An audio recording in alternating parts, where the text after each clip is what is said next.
नमस्कार, top update में आप सभी का स्वागत है। मैं हूं आपके साथ सपना। शुरुआत करते हैं बुलेटिन की। जीएसटी में सुधार को लेकर प्रधानमंत्री नरेंद्र मोदी ने 15 अगस्त को जो ऐलान किए थे, उन पर सरकार तेजी से कदम बढ़ा रही है और आम जनता को राहत देने के लिए टेक्सटाइल और फूड प्रोडक्ट्स को 5% के जीएसटी स्लैब में लाया जा सकता है। प्रधानमंत्री नरेंद्र मोदी ने बीते 15 अगस्त को लाल किले की प्राचीर से जीएसटी सुधार का ऐलान किया था और इसमें जीएसटी की दो दरें 5% और 18% लागू करने का प्रस्ताव है। इसके बाद 20 और 21 अगस्त को दिल्ली में हुई ग्रुप ऑफ मिनिस्टर्स की बैठक में 12% और 28% जीएसटी स्लैब को खत्म करने के केंद्र के प्रस्ताव को मंजूरी भी दे दी गई। अब इसे लेकर एक बड़ा अपडेट सामने आया है। रिपोर्ट्स के मुताबिक सरकार टेक्सटाइल और फूड प्रोडक्ट्स को 5% के टैक्स स्लैब में लाने पर विचार कर रही है।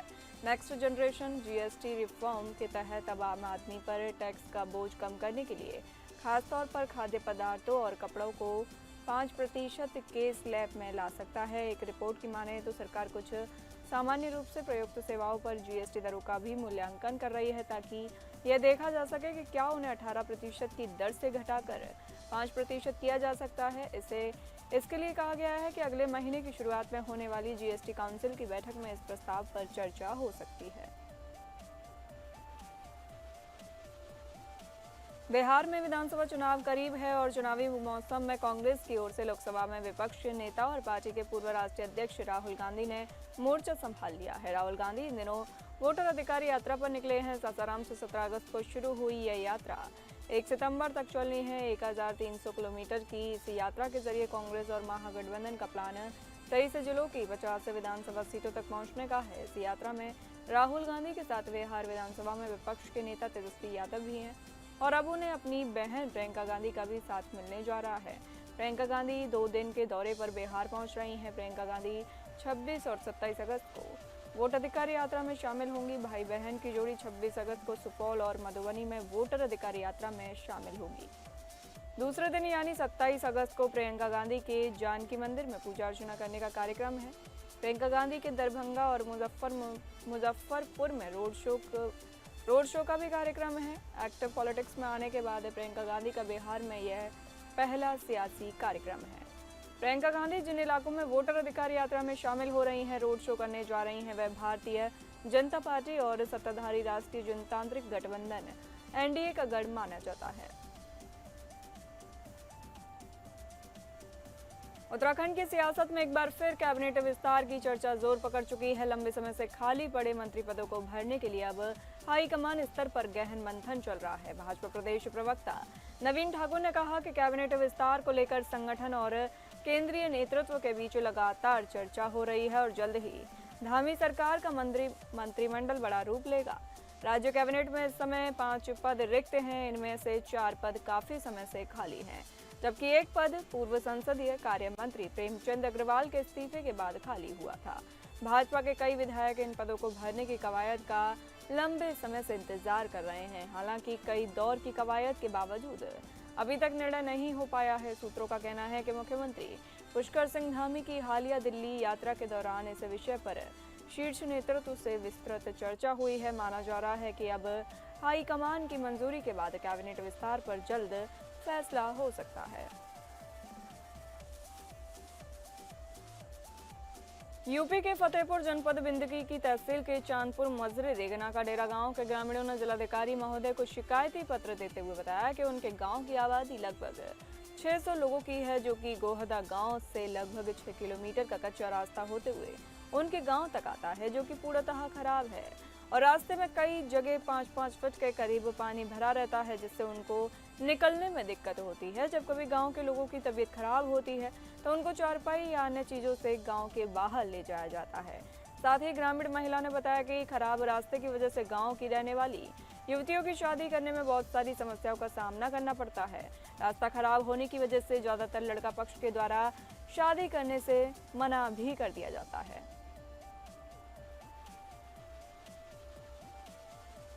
अमरोहा के आदमपुर थाना क्षेत्र से एक सनसनीखेज मामला सामने आया है, जिसने पूरे इलाके में हड़कंप मचा दिया है। एक किशोरी ने वीडियो जारी कर सीधे उत्तर प्रदेश के मुख्यमंत्री योगी आदित्यनाथ से मदद की गुहार लगाई है। पीड़िता का आरोप है कि कुछ गांव के दबंगों ने उसे जबरन घर से उठा लिया।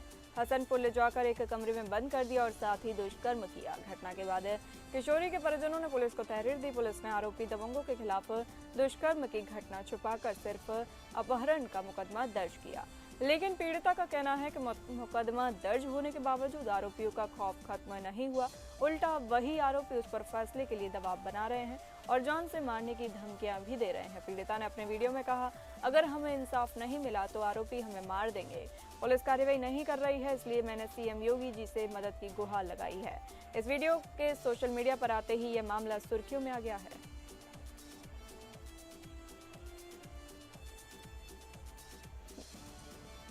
मैनपुरी जिले में विद्युत विभाग के एसडीओ सुखबीर सिंह का एक वीडियो सोशल मीडिया पर तेजी से वायरल हो रहा है, जिसमें वे अपनी सरकारी गाड़ी में बियर पीते हुए नजर आ रहा है। ये वीडियो उनके ही ड्राइवर द्वारा रिकॉर्ड किया गया है। वीडियो में साफ देखा जा सकता है कि एसडीओ किसी व्यक्ति से बातचीत करते हुए गाड़ी में बैठे हैं और उनके हाथ में बियर की कैन है।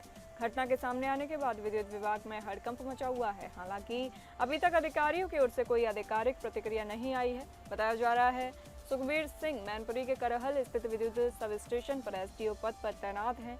वायरल वीडियो ने सरकारी कर्मचारियों की कार्यप्रणाली और जिम्मेदारियों पर सवाल खड़े कर दिए हैं। विभागीय सूत्रों के अनुसार इस मामले की जांच की जा सकती है, लेकिन फिलहाल अधिकारी इस विषय पर चुप्पी साधे हैं। सोशल मीडिया पर वीडियो के तेजी से फैलने के चलते आम जनता में भी आक्रोश देखा जा रहा है।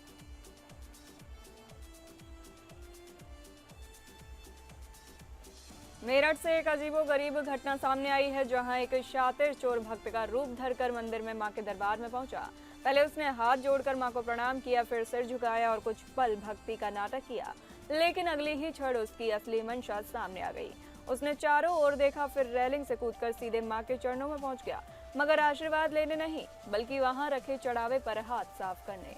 पूरी वारदात मंदिर में लगे सीसीटीवी कैमरे में रिकॉर्ड हो गई है। वीडियो में साफ दिख रहा है कि किस तरह चोर ने पहले आस्था का दिखावा किया और फिर भीड़ चुरा ली।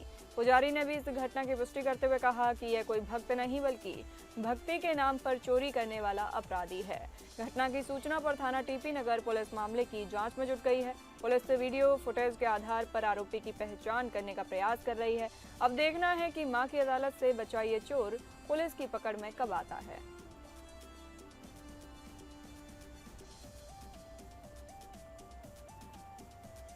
मेरठ के थाना इंचौली क्षेत्र स्थित फिटकरी गांव में दो पक्षों के बीच मामूली कहासुनी ने खूनी संघर्ष का रूप ले लिया। रविवार से शुरू हुई इस झड़प सोमवार को भी जारी रही। दोनों पक्षों ने एक दूसरे पर ताबड़तोड़ फायरिंग और पथराव किया, जिससे पूरे गांव में दहशत फैल गई। हिंसा इस कदर बढ़ी कि हालात काबू करने पहुंची पुलिस टीम पर भी हमला कर दिया गया। हिंसक झड़प में एक महिला समेत 9 लोग घायल हुए हैं।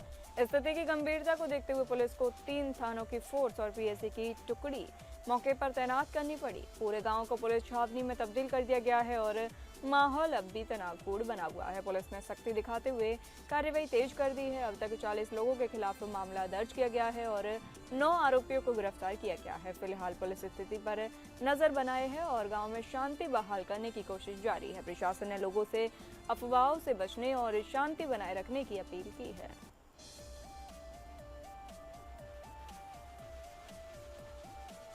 प्रतापगढ़ में मामूली विवाद पर बेटे ने अपने ही पिता को फावड़े से काटकर मौत के घाट उतार दिया। बेटा जब जेब खर्च के लिए पैसे मांग रहा था, इसी बात को लेकर पिता और बेटे का विवाद हो रहा था।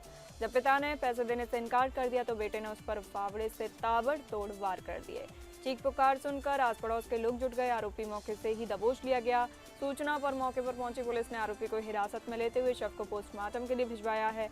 हतेगवां थाना क्षेत्र के बटुआ गाँव में विनोद मिश्रा पत्नी, 2 बेटों और बेटी के साथ रहते थे। छोटा बेटा सिद्धार्थ मिश्रा उर्फ टिंकू बेरोजगार है, जबकि विनोद खेतीबाड़ी करके परिवार का भरण पोषण करता था। सोमवार दोपहर करीब 2 बजे सिद्धार्थ ने विनोद से जेब खर्च के लिए रुपए मांगे। विनोद ने साफ इनकार कर दिया। इस बात को लेकर दोनों के बीच विवाद हुआ। रात करीब 2 बजे सिद्धार्थ दोबारा से विनोद के पास पहुंचा और पैसे मांगने लगा। विनोद के दोबारा इनकार करने पर वह आग बबूला हो गया और घर में रखा फावड़ा उठाया और विनोद के गले और सिर पर फावड़े से वार कर दिए। विनोद की चीख पुकार सुनकर परिवार के अन्य लोग और पड़ोसी जमा हो गए। इससे पहले कि विनोद को अस्पताल ले जाते, उसने मौके पर ही दम तोड़ दिया।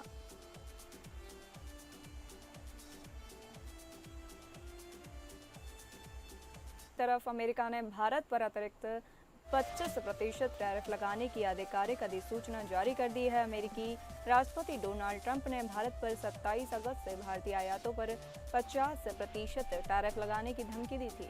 भारतीय आयातों पर ट्रंप द्वारा लगाए गए 50% शुल्कों में से आधे इस महीने की शुरुआत में लागू हो गए थे और शेष आधे शुल्क बुधवार से लागू होने वाले हैं। अधिसूचना में कहा गया है कि टैरिफ में बढ़ोतरी 27 अगस्त 2025 को रात 12:01 पर या उसके बाद से लागू होगी। ट्रंप ने टैरिफ में दोगुनी वृद्धि का कारण भारत द्वारा रूसी तेल खरीदना बताया था। उन्होंने एक आदेश में कहा था कि मेरा मानना है कि भारत जो प्रत्यक्ष या अप्रत्यक्ष रूप से रूसी से तेल आयात करता है, इसके कारण रूस को फंड मिल रहा है जिसका इस्तेमाल यूक्रेन युद्ध में किया जा रहा है। अमेरिका का कहना है कि रूस पर दबाव बनाने के लिए भारत पर अतिरिक्त टैरिफ लगाया गया है। उन्होंने ये भी कहा था कि भारत रूस से तेल खरीदकर यूक्रेन युद्ध को हवा दे रहा है। इसी बीच अमेरिकी राष्ट्रपति डोनाल्ड ट्रंप ने सोमवार को चीन के साथ अपने संबंधों की सराहना की। उन्होंने कहा कि अमेरिका चीन के साथ बेहतर संबंध बनाने जा रहा है। उन्होंने कहा कि चीन के साथ हमारे रिश्ते बेहतरीन होंगे। उनके पास कुछ दांव हैं, हमारे पास अविश्वसनीय दांव हैं, लेकिन मैं उन दावों को खेलना नहीं चाहता। अगर मैं उन दावों को खेलूंगा तो वे चीन को बर्बाद कर देंगे। ट्रंप ने कहा, मैं ये पत्ते नहीं खेलूंगा। दक्षिण कोरिया के राष्ट्रपति ली जे म्यूंग अमेरिकी राष्ट्रपति के बगल में बैठे थे जब उन्होंने व्हाइट हाउस के ओवल ऑफिस में से ये टिप्पणी की थी।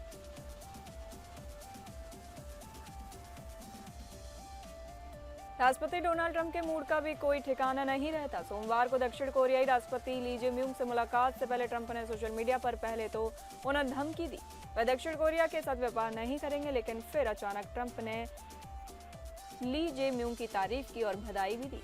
ओवल ऑफिस में किसी भी तरह की शत्रुतापूर्ण बैठक की संभावना तब खत्म हो गई जब ली ने अमेरिकी राष्ट्रपति की जमकर तारीफ की, सजावट की तारीफ की, ट्रंप से कोरियाई शांति प्रयासों में मदद जारी रखने की भी अपील की और यहां तक कि उत्तर कोरिया में ट्रंप टावर बनाने का सुझाव भी दिया।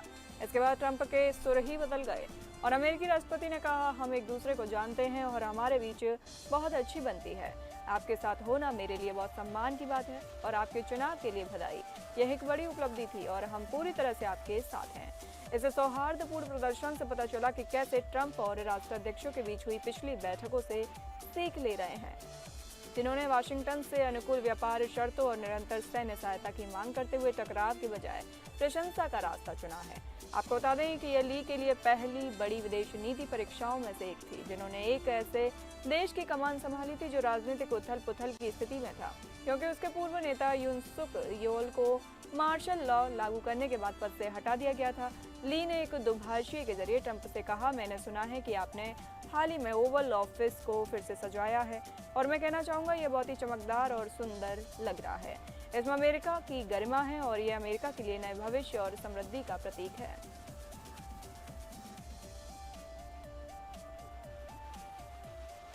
आतंकवाद को पनाह देने वाला देश पाकिस्तान ही आतंक से त्रस्त हो गया है। पाकिस्तान में सेना और सुरक्षा बलों के जवान लगातार आतंकवादियों के हाथों मारे जा रहे हैं। बीते कुछ समय से आतंकवादियों ने पाकिस्तान के भीतर बड़े स्तर पर आतंकी वारदातों को अंजाम दिया है। अब एक बार फिर से आतंकी हमलों में पाकिस्तान के सुरक्षा बल के 5 जवान मारे गए हैं। अधिकारियों ने सोमवार को इस पूरी घटना के बारे में जानकारी दी है। अधिकारियों की ओर से दी गई जानकारी के मुताबिक पाकिस्तान के उत्तर पश्चिमी खैबर पख्तूनख्वा प्रांत में आतंकवादियों द्वारा आतंकी हमलों को अंजाम दिया गया है। इन हमलों में कम से कम 5 सुरक्षाकर्मी मारे गए और 17 अन्य घायल हो गए हैं। रविवार की देर रात हांगू जिले के तोरावारे इलाके में आतंकवादियों ने फ्रंटियर कांस्टेबुलरी शिविर पर हमला कर दिया। इस हमले में 3 सुरक्षाकर्मियों की मौत हो गई।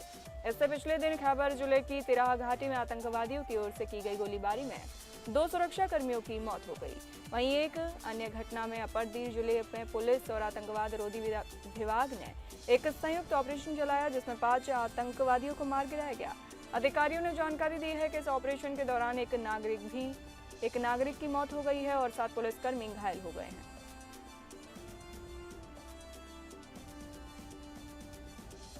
पाकिस्तान के पूर्व प्रधानमंत्री इमरान खान को बड़ा झटका लगा है। यहां एक आतंकवाद रोधी अदालत ने सोमवार को इमरान खान की पार्टी के 75 नेताओं और कार्यकर्ताओं को 9 मई 2023 के दंगों के दौरान सत्तारूढ़ PMLN के एक वरिष्ठ नेता के घर पर हमले का दोषी करार देते हुए 3 से 10 साल कारावास की सजा सुनाई और अदालत के एक अधिकारी ने PTI भाषा को बताया, फैसलाबाद की आतंकवादी रोधी अदालत ने पाकिस्तान मुस्लिम लीग नवाज कि पंजाब के अध्यक्ष राणा सनाउल्लाह के घर पर हमले के मामले में पाकिस्तान तहरीक इंसाफ पार्टी के 59 नेताओं और कार्यकर्ताओं को 10-10 साल और 16 अन्य को 3-3 साल कारावास की सजा सुनाई।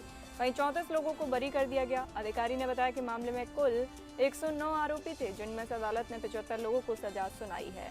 दोषी ठहराए गए प्रमुख लोगों में नेशनल असेंबली के पूर्व नेता प्रतिपक्ष उमर अयूब, सीनेट के पूर्व नेता प्रतिपक्ष शिवली फराज, पूर्व संसद सदस्य जरताज गुल, अहमद चट्टा, अशरफ खान, सोहना और शेख रशीद, शफीक और कंबल शोजाब शामिल हैं। इससे पहले इन नेताओं को फैसलाबाद में ISI भवन पर हमले भी किए गए। 10 साल कारावास की सजा सुनाई गई और उनकी दोनों मामले की सजाएं साथ-साथ चलेंगी।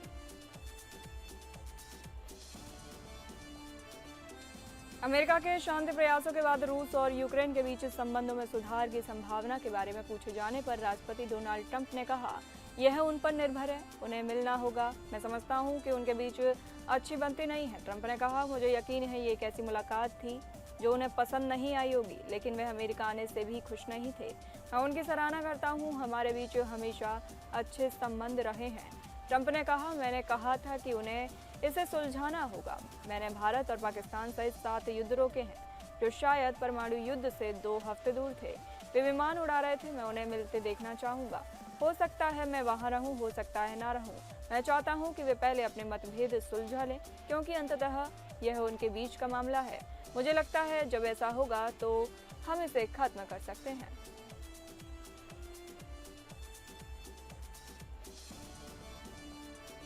ऑस्ट्रेलिया के प्रधानमंत्री एंथनी अल्बनीज ने ईरान पर गंभीर आरोप लगाए हैं। पीएम अल्बनीज ने ईरान पर ऑस्ट्रेलिया में कम से कम 2 यहूदी विरोधी हमलों का निर्दोष देने का आरोप लगाया है।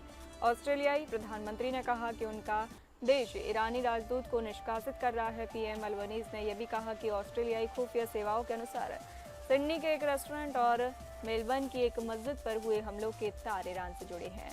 हमास और इजरायल के बीच 2023 में जंग शुरू होने के बाद से सिडनी और मेलबर्न दोनों शहरों में यहूदी विरोधी घटनाओं में तेजी आई है। अल्बनीज ने खुफिया एजेंसी का हवाला देते हुए पत्रकारों से कहा, ASIO पर्याप्त विश्वसनीय खुफिया जानकारी के आधार पर एक बेहद परेशान करने वाले निष्कर्ष पर पहुंचा है। इनमें से कम 2 हमलों का निर्देश ईरान सरकार ने दिया था। ईरान ने अपनी संलिप्तता छिपाने की कोशिश की, लेकिन ASIO का आकलन है कि हमलों के पीछे ईरान का ही हाथ था। ऑस्ट्रेलिया के विदेश मंत्री पेनी वोंग ने कहा कि ईरानी राजदूत अहमद सादगी और उनके 3 सहयोगियों को देश छोड़ने के लिए 7 दिन का समय दिया गया है। वोंग ने कहा कि द्वितीय विश्व युद्ध के बाद पहली बार है जब ऑस्ट्रेलिया ने किसी राजदूत को निष्कासित किया है। वोंग ने कहा कि ऑस्ट्रेलिया ने ईरान की राजधानी तेहरान से अपने दूत वापस बुला लिए। ईरान में रह रहे ऑस्ट्रेलियाई नागरिकों को स्वदेश लौटने की सलाह दी गई है। साथ ही कहा गया है ऑस्ट्रेलियाई नागरिक ईरान ना जाएं। इजरायली सेना की ओर से गाजा में लगातार ताबड़तोड़ हमले किए जा रहे हैं। इजरायल के हमलों से गाजा में हाहाकार मच गया है। इजरायल की ओर से गाजा में एक बार फिर हवाई हमले किए गए हैं। इजरायली सेना की इस कार्रवाई में 3 पत्रकारों समेत कम से कम 15 लोगों की मौत हो गई है। स्थानीय स्वास्थ्य अधिकारियों ने इजरायली हमलों के बारे में जानकारी दी है। ये हमले दक्षिणी गाजा के एक अस्पताल पर किए गए हैं। गाजा में हमले ऐसे वक्त जारी हैं जब हाल ही में इजरायल की सुरक्षा कैबिनेट ने गाजा शहर पर कब्जा करने की योजना को मंजूरी दी थी। सुरक्षा कैबिनेट से मंजूरी मिलने के बाद इजरायल के पीएम बेंजामिन नेतन्याहू ने कहा था कि इजरायल पूरे क्षेत्र पर फिर से नियंत्रण हासिल करने और इसे हमास विरोधी मित्र अरब बलों को सौंपने की योजना बना रहा है। गाजा से पहले इजरायल ने यमन की राजधानी सना में हवाई हमले किए थे। इजरायल के हमलों में सना के बिजली घर और गैस स्टेशन समेत कई इलाकों को निशाना बनाया है। राष्ट्रपति भवन के पास समेत कई इलाकों में धमाके की तेज आवाज सुनी गई है। ईरान समर्थित हूती विद्रोहियों ने इजरायल पर मिसाइल और ड्रोन दागे हैं। साथ ही लाल सागर में जहाजों को निशाना बनाया गया है। हूती विद्रोहियों का कहना है कि वो गाजा पट्टी में युद्ध के बीच फलस्तीनियों के साथ एकजुटता दिखाने के लिए ये हमले कर रहे हैं। विदेशों में भारतीयों पर हमले लगातार बढ़ते जा रहे हैं। कनाडा और आयरलैंड में हाल ही के दिनों में इस तरह की कई घटनाएं देखने को मिली हैं, लेकिन अब इंग्लैंड की राजधानी लंदन में जो हुआ वे बेहद भयावह है। यहाँ एक भारतीय रेस्टोरेंट में आग लगा दी गई है। इस हमले में कम से कम 5 लोग घायल हुए। हमला उस वक्त किया गया जब रेस्टोरेंट में लोगों की भारी भीड़ थी। गेट्स हिल में वुडफोर्ड एवेन्यू पर स्थित इंडियन अरोमा नाम के भारतीय रेस्टोरेंट में आग लगाने की घटना के संबंध में पुलिस ने 15 साल के एक किशोर सहित 2 लोगों को गिरफ्तार किया है। सीसीटीवी फुटेज में कुछ लोग रेस्टोरेंट में आते हुए नजर आ रहे हैं और फर्श पर पेट्रोल जैसी कोई चीज फेंकते हुए दिखाई दे रहे हैं। इसके बाद आग लगती हुई नजर आती है। आग लगते हुई रेस्टोरेंट में मौजूद लोगों के बीच अफरा तफरी मच जाती है। घटना को लेकर जिस तरह की मीडिया रिपोर्ट सामने आई है उसके मुताबिक इस हमले में कम से कम 3 महिलाएं और 2 पुरुष झुलस गए हैं। ये सभी लोग हमले के समय रेस्टोरेंट में खाना खा रहे थे। आग से झुलसे हुए लोगों को इलाज के लिए अस्पताल में भर्ती करवाया गया है।